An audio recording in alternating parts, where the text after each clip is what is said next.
pessoal, tudo bom? Vamos começar hoje mais uma aula de literatura.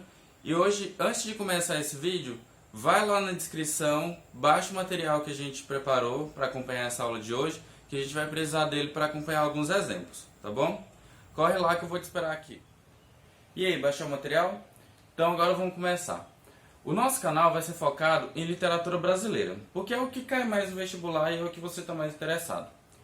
Como a gente vai falar de literatura brasileira, a gente vai começar com o quinhentismo.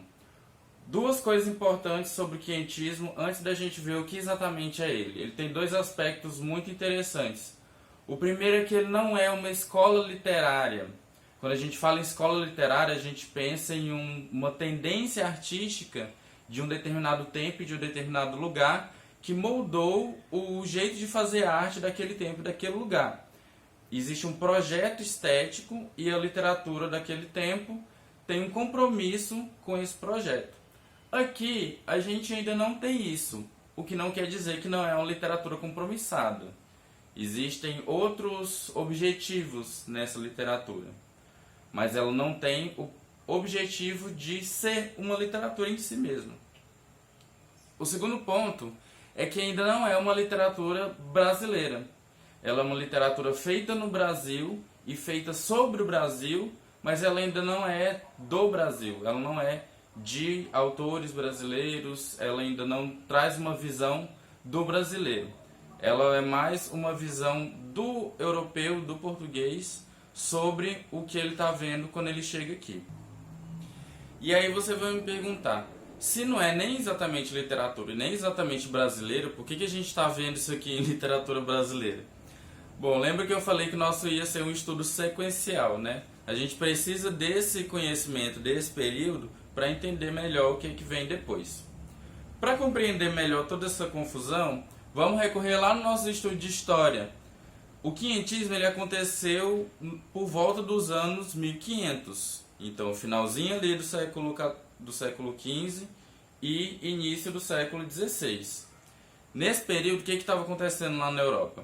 Muitas coisas importantes. A primeira delas é o Renascimento.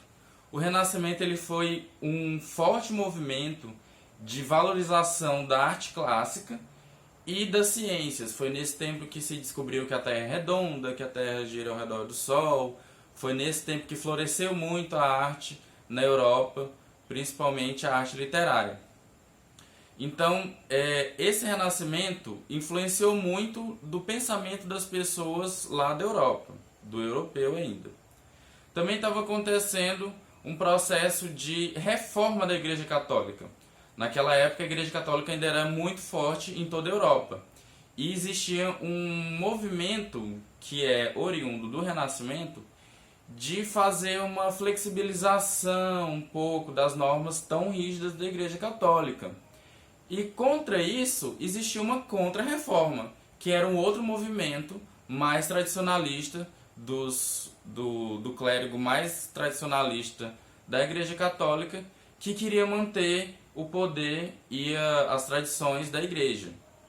Isso também foi muito importante para moldar o pensamento daquela galera que estava vindo para cá. O terceiro acontecimento importante que a gente tem são as grandes navegações. Aquelas grandes expedições que estavam saindo da Europa em busca de tratados comerciais e de conquistar novas terras. E é aí que a gente entra no quinhentismo. O quinhentismo ele é um conjunto de textos produzidos nessa época das grandes navegações, das expedições que vieram até o Brasil. Os textos desse período eles se dividiam em textos informativos e textos formativos. O primeiro grupo dos informativos, eles tinham essa função de informar o que existia aqui no Brasil para o povo europeu, para o povo português principalmente. Então eram aquelas primeiras expedições que chegaram aqui e eles observavam e tinham que relatar o que existia aqui para a Europa.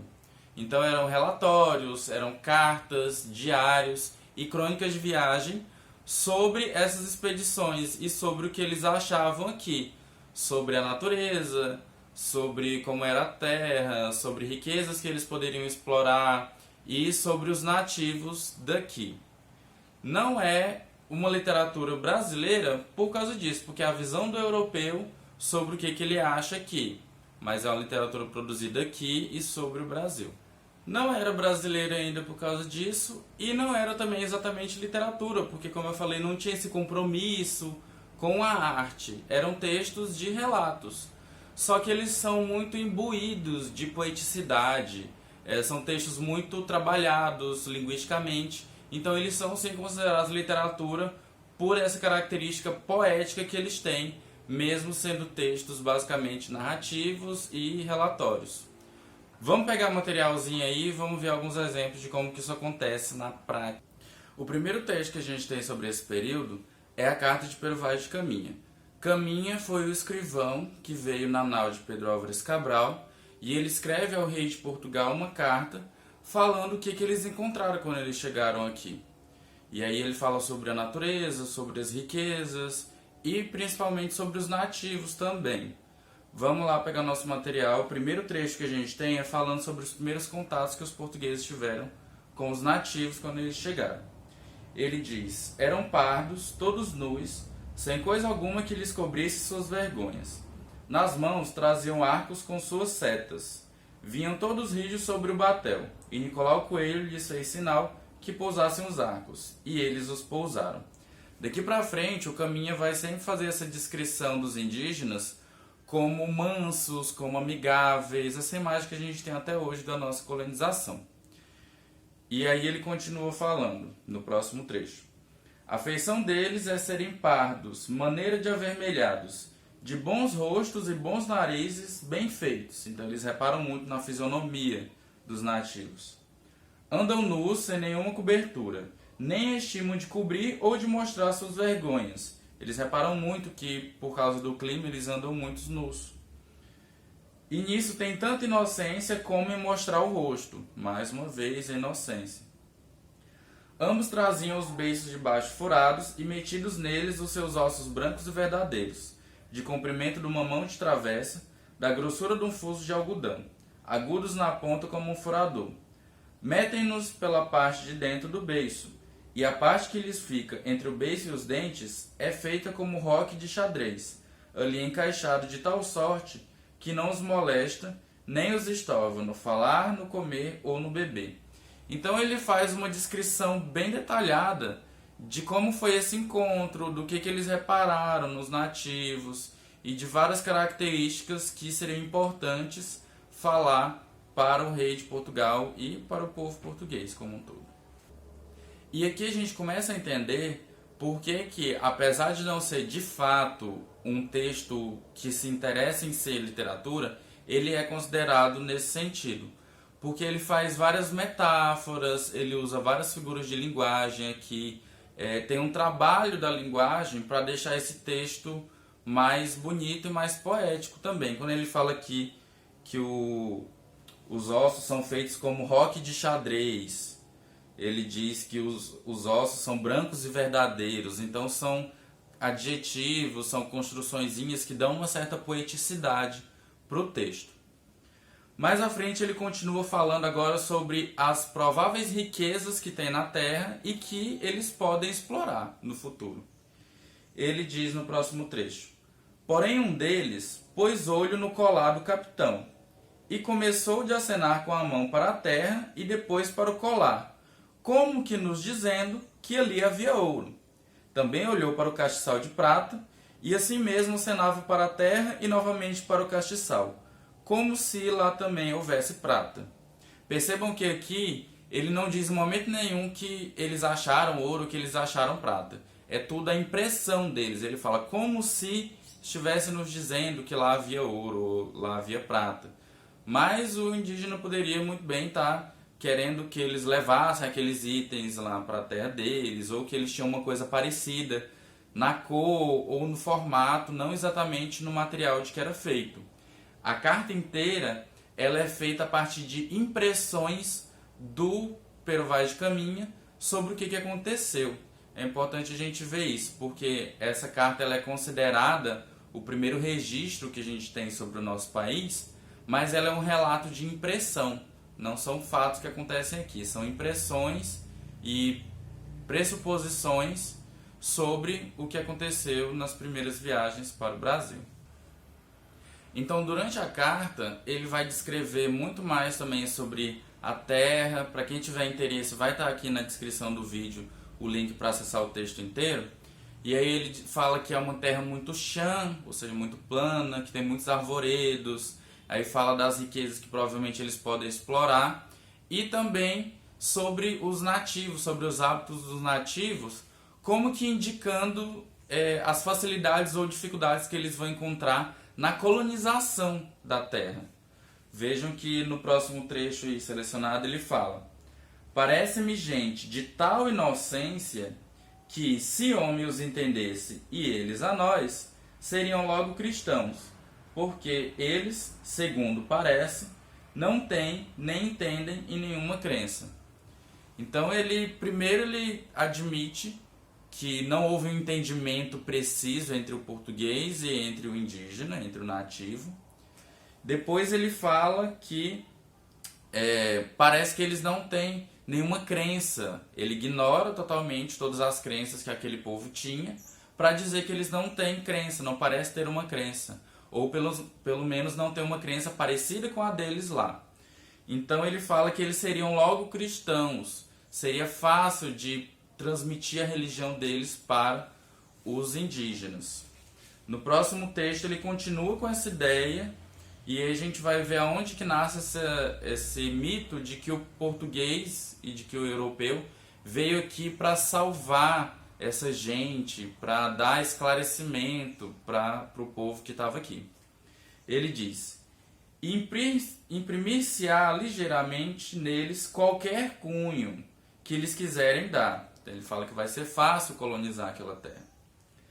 E pois nosso Senhor, que lhes deu bons corpos e bons rostos, como a bons homens, por aqui nos trouxe, creio que não foi sem causa. Portanto, Vossa Alteza, que tanto deseja acrescentar à Santa Fé Católica, deve cuidar da sua salvação. Essa palavra salvação vai aparecer em outros pontos também, como um pretexto para que eles colonizassem a terra. Eles não estão só colonizando, eles estão salvando esse povo. E é engraçado também perceber que ele fala que lhes deu bons corpos e bons rostos como a bons homens. Eles não tratam ainda os nativos como homens. Ele diferencia: homens são os portugueses e os nativos são alguma outra coisa que ele não diz de fato o que é, mas que são diferentes dos homens. Porém, tem algumas características que são dos homens, como os bons corpos, os bons rostos. Mais à frente, ele começa a falar também sobre os hábitos dos nativos, o que eles fazem, o que eles não fazem. No próximo trecho, ele fala: eles não lavram nem criam, ou seja, eles não dominam a agricultura ou a pecuária. Não há aqui boi, nem vaca, nem cabra, nem ovelha, nem galinha, nem qualquer outra animalha que acostumada seja ao viver dos homens. Tem um pedaço da carta também que ele fala que eles apresentaram uma galinha e os indígenas ficaram com medo. Nem comem senão desse inhame, que aqui há muito. Esse inhame descobriu-se depois que é a nossa mandioca. E dessa semente e frutos que a terra e as árvores de si lançam. E com isto andam tais e tão rijos e tão nédios, que o não somos nós tanto, com quanto trigo e legume comemos. Então ele fala que apesar deles não criarem, não terem uma agricultura, eles são fortes, eles são rijos, então eles têm postura, mesmo eles não tendo a alimentação que os portugueses têm, com trigo, com pão, com legumes. Já ali no final da carta, ele faz um resumão e volta com essa ideia de que eles têm que salvar aquele povo. Vejam só, um dos últimos trechos da carta, ele diz: águas são muitas, infindas, e em tal maneira graciosa, e que ele está falando da terra, que querendo a aproveitar, dar-se-á nela tudo, por bem das águas que tem. Porém, o melhor fruto que nela se pode fazer, me parece que será salvar essa gente, e essa deve ser a principal semente que Vossa Alteza em ela deve lançar. Então eles vêm com essa ideia de que eles precisam salvar esse povo, trazer a fé deles, trazer o esclarecimento deles. E aqui também a gente percebe por que esse texto apesar de não pretender ser literário, ele acaba sendo. Porque vejam como é metafórico essa coisa de essa deve ser a principal semente que a gente vai lançar. Então a gente vem pra cá, apesar de já ter toda essa riqueza natural, a gente ainda tem que plantar mais coisa. Toda essa ideia é muito poética. E aí, tá gostando desse vídeo? Então aguarda que no próximo vídeo a gente vai continuar falando sobre os textos formativos. E a gente vai descobrir o que são esses textos e qual foi a importância deles. Até o próximo!